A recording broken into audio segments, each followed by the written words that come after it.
organic, unpredictable, unknown, lovely, beautiful, a sense of fulfillment. This is part of the pleasures of life and not the chores of life.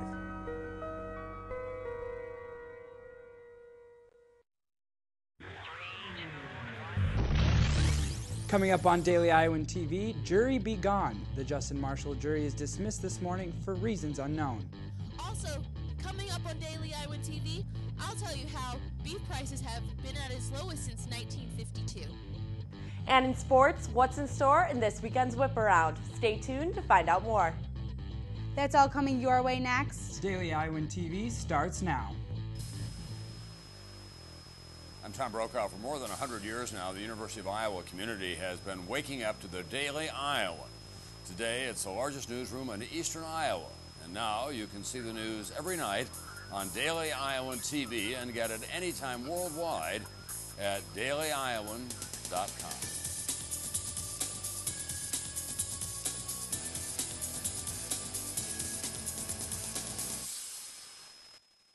Thanks for tuning in to your Monday edition of Daily Iowan TV. I'm Stefan Duran. And I'm Alyssa Bergamini. The trial for 20-year-old accused murderer Justin Marshall was cut short today when the jury was sent home around 10 a.m. this morning. The trial centers around the murder of former Broadway condominium's landlord, John Versipt, in 2009. There was no confirmed reason for the jury's dismissal this morning. According to Daily Iowan reporter Brent Griffiths, the trial will resume Tuesday at 9 a.m. with the jury in room.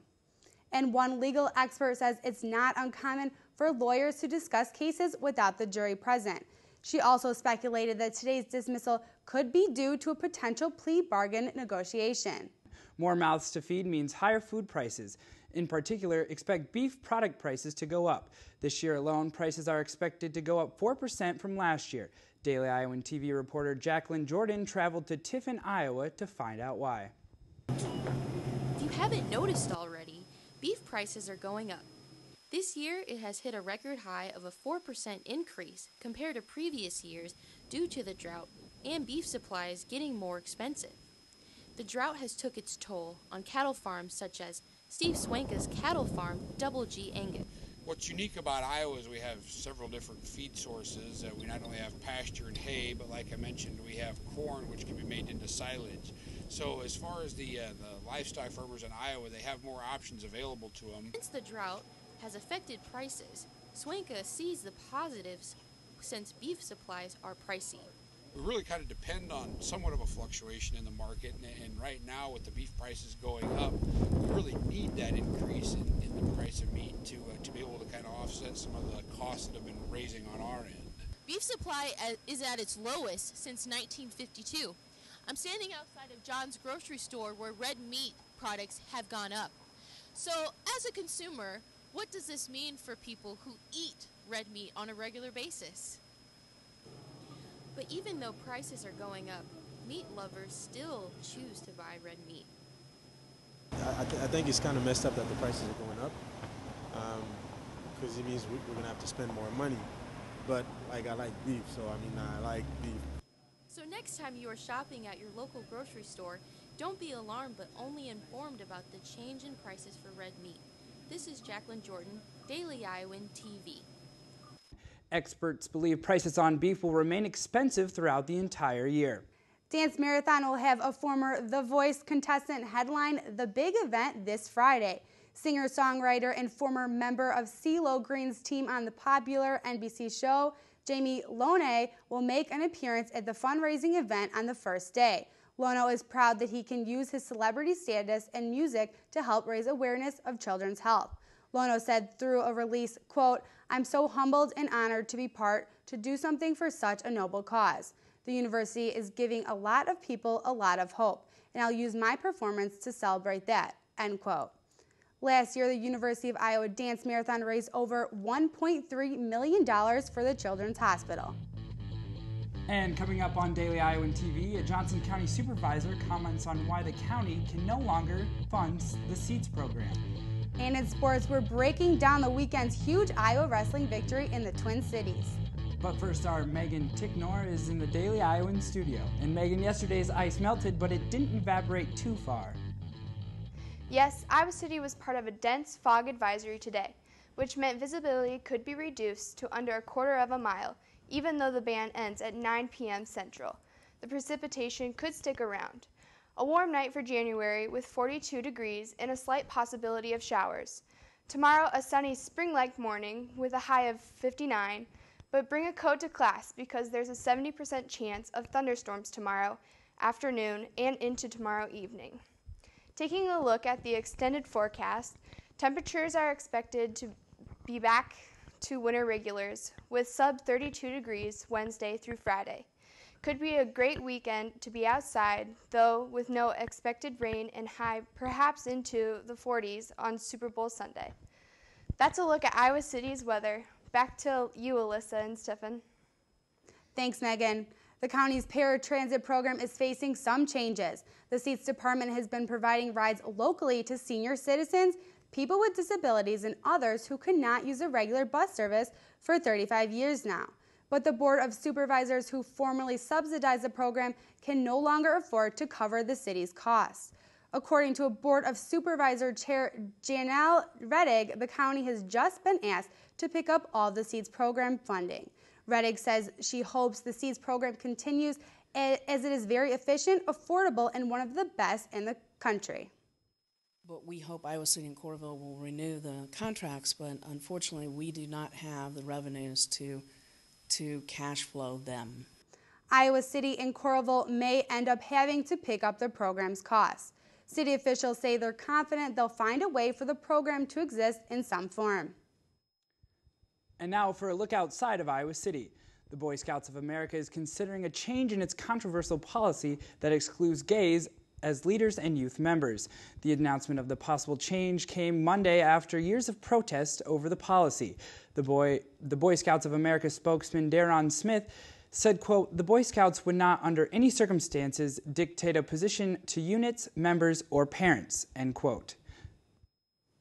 Thousands of people marched in Paris Sunday in support of a bill that would legalize gay marriage and adoption for same-sex couples. Some demonstrators held signs as they marched through the southern part of the city. The march drew 125,000 demonstrators, according to police. This was less than half than the number at a march against gay marriage 2 weeks ago. About 63% of French people are in favor of legalizing gay marriage. The French Parliament will debate the bill on Tuesday, and if it is approved, France would become the 12th country in the world to legalize same-sex marriage. Brazilian police say they made 3 arrests and are looking for a fourth person in connection with the fire that killed more than 230 people. Inspector Ronalfo Vieira Jr. said Monday at a press conference that the arrests are for investigative purposes and that the suspects can only be detained for 5 days. He did not identify the people arrested for the fourth person they are looking for. Funerals for the more than 200 victims began today in the city of Santa Maria. And now for a look at everything black and gold. Let's go to Annie Constable for Daily Iowan Sports. Thanks, guys. We welcome you back to the Daily Iowan TV Sports Studio. What a few days in Hawkeye athletics with both the men's and women's basketball teams on the hardwood, grapplers on the mat, the swim team back in the pool, and the tennis back on the court in one of the busiest sports weekends to date. And what better way to get caught up on all the action than with our Monday evening whip around. We kick off things with women's basketball reporter Kate Constable, who's standing by in Carver Hawkeye Arena. Kate?